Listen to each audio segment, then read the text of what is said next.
A dream is what you visualize and think about all day. Passion is something you feel that drives you to create your dream. A dream without passion stays a thought. You can picture success, imagine the life you want, and daydream about your goals.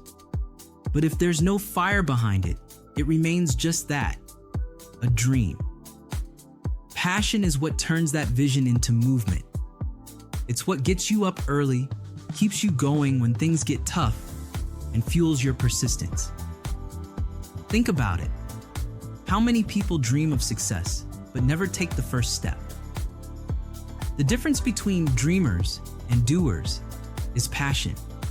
When passion takes over, you don't just dream, you create, build, and execute. A dream is what you see. Passion is what makes you move. A dream without passion is a wish. Passion without action is wasted energy.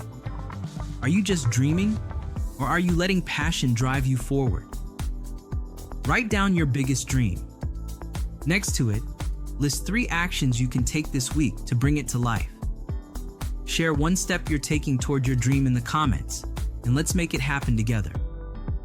Don't forget to like and share. Stop watching your dream. Start building it.